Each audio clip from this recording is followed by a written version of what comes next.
Public Information Officer for Post 41 AMVETS, Corporal Paul S. Masubian Post in Watertown, Massachusetts. We are today interviewing one of the veterans of Post 41. And let's start with the interview. What is your name? George Dilbarian. George Dilbarian. George, are you married? Yes, I am. And where were you born and raised, George? I was born in Chelsea, Massachusetts. Chelsea? Okay. Do you want the date on that? No, that's okay. Yeah.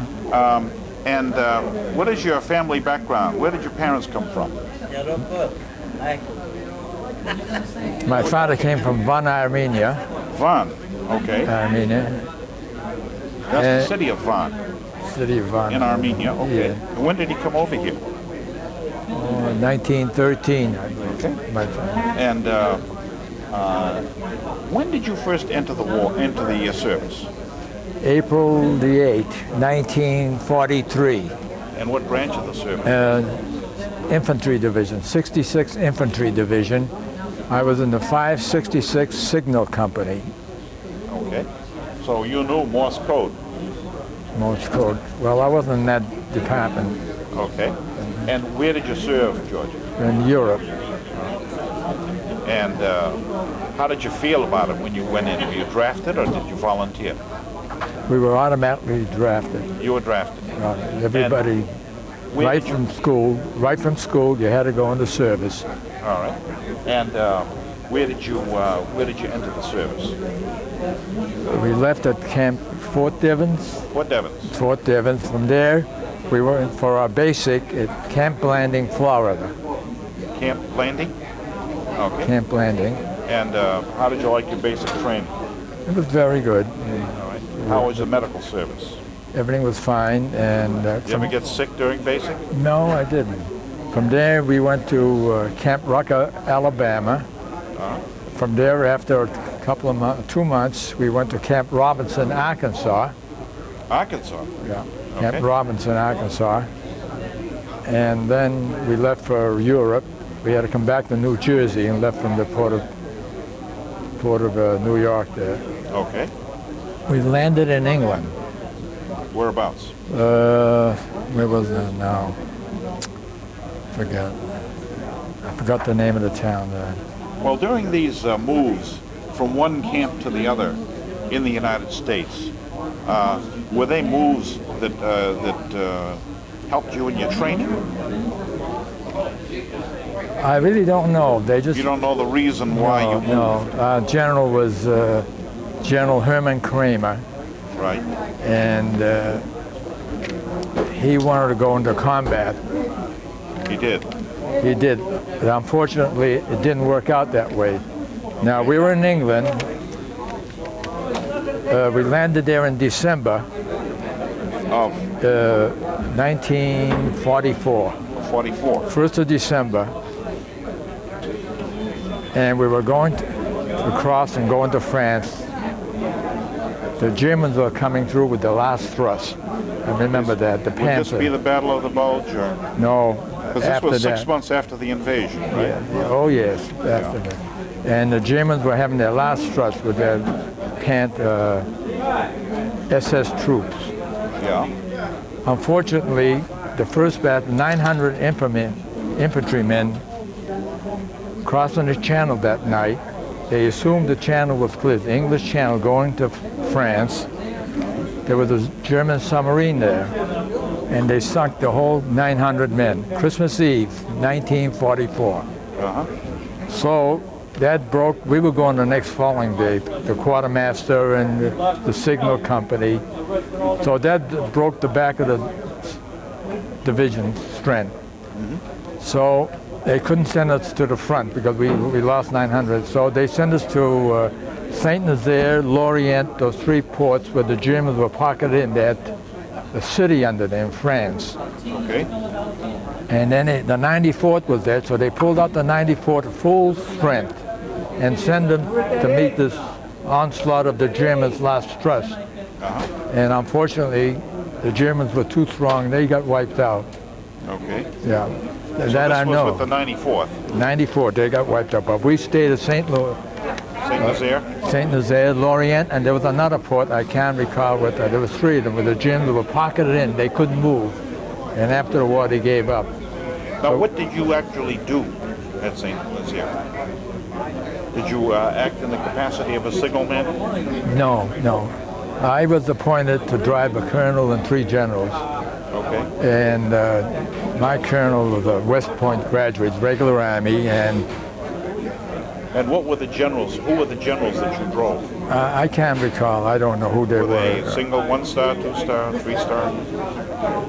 One was a 2-star. My colonel was a lieutenant colonel. And you drove them from place to place? Place to place. Okay. Did you feel that did you ever utilize your training as a signalman? Not really. No? No. How did you feel about the job that you had? Well, it was very nice. Well, we went to, then we were in France, because I had to drop him off in Paris. He used to go out Saturday nights, and then I'd pick him up in the morning. And when the war ended, I drove from France to Germany, all through Verdun, the old World War I. The artillery was still there from World War I. The French had not cleared it up. Go ahead. So you went to Verdun? I drove from France Verdun. all the way to Germany, Frankfurt, Germany, where the Americans were. The war was over, April. Okay, is that it? Yeah. Hold on, I think we ought to continue. The ending was, I was, Okay, go ahead. so we got to Frankfurt, Germany, and the colonel said to me, now, do you want to stay with me here with our occupation? There's one building not bombed by the Americans. They saved that, because Frankfurt was all bombed out by the Americans. And I said, no, I don't want to stay with you, because he wouldn't give me my rank, but I should have had a rank. What was your rank? Private first class, but he wouldn't give me my corporal's rank, because I told him that I didn't like the Army, and he was upset about that. Okay. So he says, all right. He said, you're going to go to Vienna, Austria, occupation. Now, we had to have so many points to go home. The war ended, and I didn't have the points. So I went to Vienna, Austria. I was there 6 months, and I enjoyed it very much. It was very educational. We lived in a schoolhouse. After 6 months, I was ready to come home. I accumulated my points. You had to have so many points to go home. So, in fact, it's ironic that I was inducted April the 8th, 1943, and I was discharged April the 8th, 1946 from the day at Fort Devens, and that's history. Why is it that you did not like serving in the Army? Well, I didn't want to make a career of it. Okay. Did you have a job before you went into the Army from which you were drafted? No, right from school. Did you utilize the GI Bill at all when you got out of the service? Yes, I did. And how did you? Well, my father had a meat market. Your father had a meat market. Yeah. So I went to school to cutting meat, and I know all my meat. I worked in the store. Where did you go to school? In Boston. I went to Lincoln Prep after that for 2 years, and then my father. Did you graduate with a diploma? Yes, I did. Yeah. In what field? Well, general economics, and the meat cutting. My father, at the store at the time, through the GI Bill, they reimbursed him for my training. Right. But then he sold the store, so he said, you know, the little store there's no future here, the business he had. So I got on the MBTA. A customer of ours said, there are a lot of benefits, and I think you'll enjoy it. So I took the MBTA, which... So you went from the service, you utilized the GI Bill while your father was operating his meat market. Yeah. You utilized the education to see if you could operate the meat market. From there, you went to the MBTA. Yeah. And you finished up with the MBTA? I omitted one thing. Driving through Germany now, just before the war was ending, Yeah. We came to a small concentration camp, Ordruff. I remember that, Ordruff. Ordruff? Yeah, it's a very small camp, so the colonel was very inquisitive. He said, "We got to stop and look at the Germans had left everything gone because the 7th Armored Division from Texas, I think it was the 7th Armored, they were very fast. The Germans had the bodies piled up 50 high, all skin and bone, and they were going to burn them. They couldn't. They took off. So we went in there, and there was a gas chamber there too, with all the clothes piled up, where they gassed everybody to death. And at the door there was a dead Russian. I walked right over him. He was working for the Germans. Was there anybody in the concentration camp that was alive? No. They were all dead. There were Czechs and Hungarians and. How did you know? Well, they had some of the tags, I guess. I don't know if there were any Americans there or not. Did you have anything to do with the concentration camp? No, we just went through. Just viewed and we left. Yeah. I see. So you can believe all these stories with regard to the Holocaust.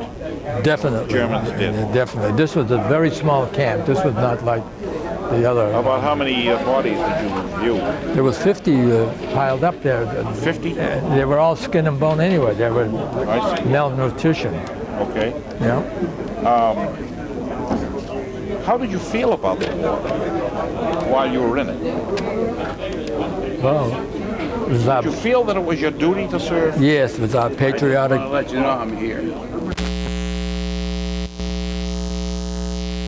Patriotic duty, and we were proud Americans. We're glad to serve our country. Okay. And how do you feel about the service today? If somebody asked you, should we go into the service, what would you tell them? Definitely. Why? Protect our freedom, and it's a great country, and that's what we went in. Did you feel that it was necessary for you to serve the country when you did? Definitely.